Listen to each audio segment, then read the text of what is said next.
Hello, a warm welcome to the most authoritative sporting channel here on social media. This is my today's episode. Saul Canelo Alvarez took Edgar Berlanga to a different level in the sports of boxing where he has never been to.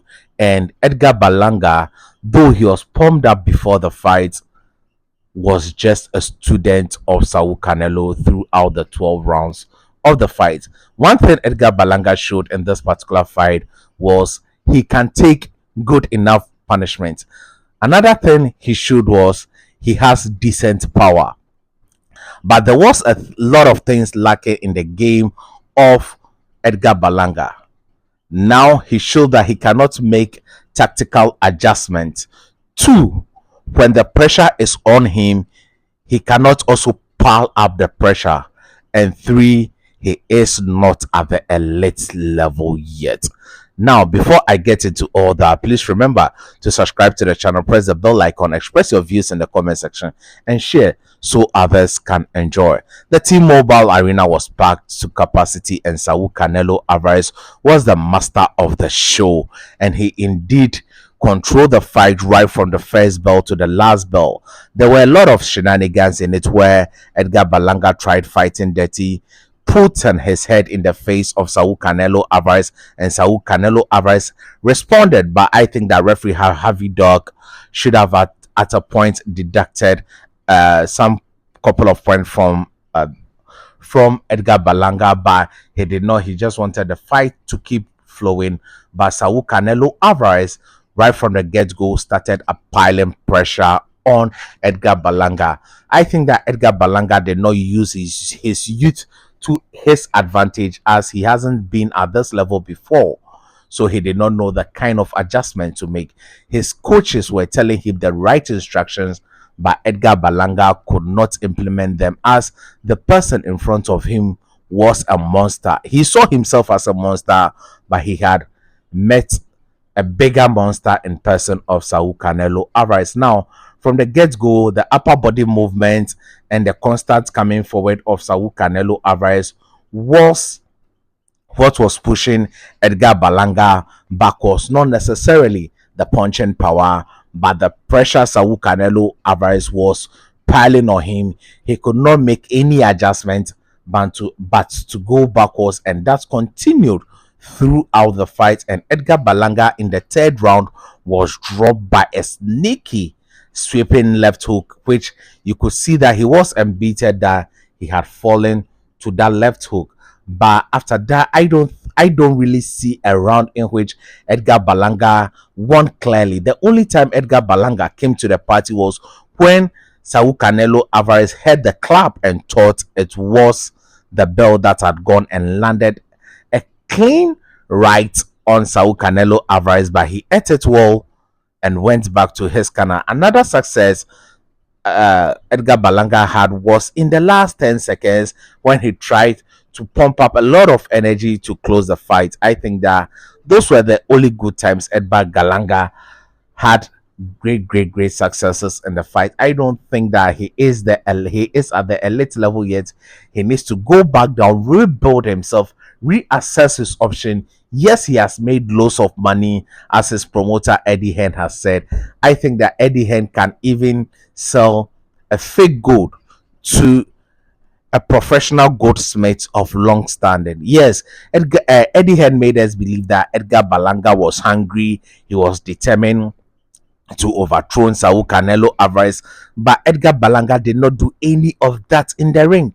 He did not even attempt to overthrow Saul Canelo Alvarez. I think it was Jamel Charlo 2.0. He just wanted to get in there, make money, and go back to his family. That is fair, but you shouldn't come talking us or trying to convince us about what you can't do. Yes, everything Edgar Berlanga sold to us, he could not do. And it's a shame that people think that these fighters can beat Saul Canelo Alvarez. The only disappointment I have with Saul Canelo Alvarez is that he was not able to stop Edgar Berlanga. That is where I think I doff my heart out to Edgar Berlanga for showing great resistance. A lot of people thought he would have been out of the ring as Canelo applied pressure, But these guys are not at the level of Saul Canelo Alvarez. I think Saul Canelo Alvarez would genuinely have to step up his opposition. If not, his next couple of fights wouldn't sell because most of his fights we really know the outcome of the fight. I even predicted around 8 knockouts for Saul Canelo Alvarez, but he ended up going 12 rounds. And if he's not able to knock out his opponents, then he is going to have problem when he faces guys who can punch or have punching power and have the heart and determination. In addition, I think Saul Canelo Alvarez would have problems with such guys, but he has been one active boxer, unlike many of his peers who are very dormant and they try to Milk gets one fight in a year, but Saul Canelo Alvarez has consistently been fighting the top guys, and these are some of the top guys Saul Canelo Alvarez has faced: Julio Cesar Chavez Jr., Edgar Berlanga, Jaime Munguia, John Ryder, American, Liam Smith, Callum Smith, Billy Joe Saunders, Alessandro Lara, who beats Danny Garcia, then Miguel Cotto, Caleb Plant, Austin Trout, Jamel Charlo, Shane Mosley, Daniel Jacobs, Dimitri Bivol, who beat him, Sergey Kovalev, who he beats to win the light heavyweight champion. Then he has fought Floyd Mayweather and he has fought Gennady Golovkin 3 times, drawn one and beaten him twice. So this is an impressive resume from Saul Canelo Alvarez. So you could see that these guys who are stepping up to him do not have this kind of opposition. I scored every single round for Saul Canelo Alvarez, and I don't know which round I would give to Edgar Berlanga, but all the same, he stepped into the ring, made good enough money, and he is going back to his family. I think that Saul Canelo Alvarez should either take the David Benavidez challenge next or the Terence Buck Crawford next. I'm afraid some parts of myself is telling me that Terence Buck Crawford will also be a similar story, and the David Benavidez fight will tell or bring out the best in Saul Canelo Alvarez. I think that Canelo has seen that in the superweight division, there is nobody who is at his level for now, and he is the king of that division. Let's wait until he now announces his next fight. Terence Buck Crawford and His Excellency Teki Al Sheikh has called him out. Would he accept the Terence Buck Crawford challenge, or would he be going for Dimitri Bivol? I would be giving you my take on that saying from Canelo Alvarez, where he wants to face Dimitri Bivol if Dimitri Bivol overcomes Arta Beterbiev. Why doesn't he say that he would like to face Arta Beterbiev too if Arta Beterbiev is undisputed at 175? If you really want the winner, I think that Saul Canelo Alvarez should have stated that he wants the winner, not Dimitri Bivol specifically.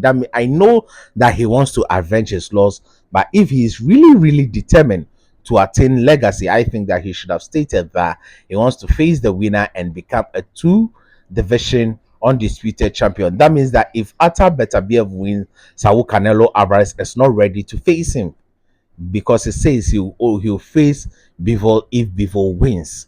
That is my interpretation. I'm giving it. I'll be doing a separate video on that. So please hit the subscribe button, press the bell icon, express your views in the comment section, and share so others can enjoy. Thank you. Remember, your greatness has no limits.